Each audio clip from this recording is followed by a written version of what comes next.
دین کی معلومات کے لیے چینل کو سبسکرائب کریں۔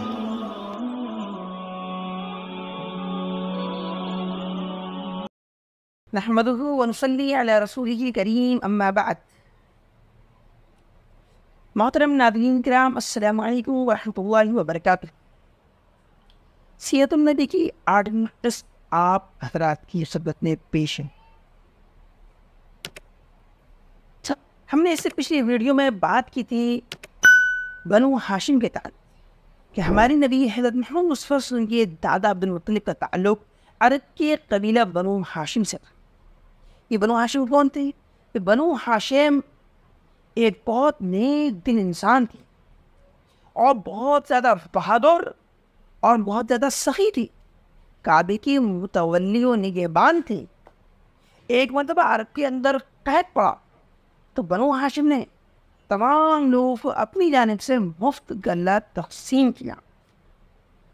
بنو ہاشم کا تعلق جناب قصی سے تھا۔ آپ کے داداؤں میں، آپ کے آباء و اجداد کے اندر ایک شخص تھے قصی۔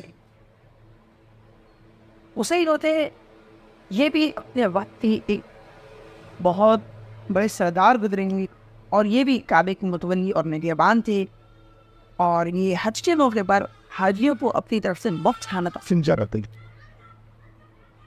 قصی کا تعلق حضرت ابراہیم علیہ السلام کی بیٹی اسماعیل کی نسل سے ہے۔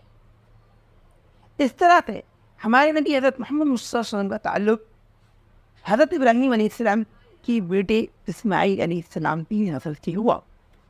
اسماعیل علیہ السلام وہ ہیں جنہیں حضرت ابراہیم علیہ السلام نے اللہ کے حکم سے مکہ کے اندر اس وقت چھوڑا تھا جس وقت مکہ کے اندر کوئی آبادی نہیں تھی۔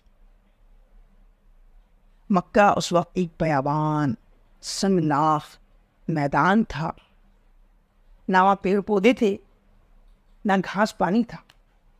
حضرت ابراہیم علیہ السلام نے اپنے بیٹے اسماعیل اور آپ کی ماں ہاجرہ کو ایک اللہ کے بھروسے پر وہاں چھوڑ دیا۔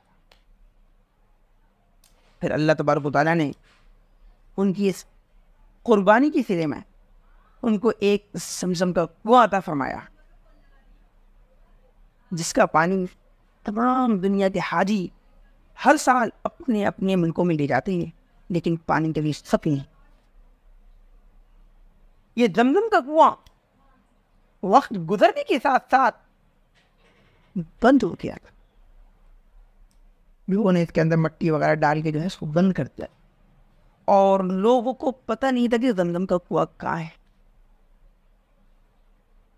پھر ایک مرتبہ نبی کریم صلی اللہ علیہ وسلم کے دادا عبد المطلب کو اللہ تبارک و تعالیٰ نے خواب میں بشارت اور ان کو زمزم کنویں کی جگہ دکھائی۔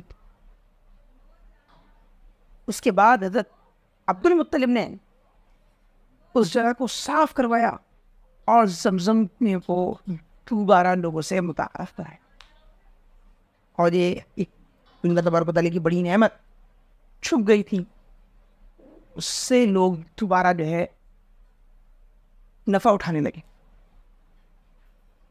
عبد المطلب کا زمزم کنویں کو صاف کرنا اور دوبارہ لوگوں کے سامنے لانا یہ اس بات کی علامت تھا کہ عبد المطلب کی اولاد کے اندر کوئی بڑا شخص پیدا ہونے والا ہے، کوئی انقلاب آنے والا ہے۔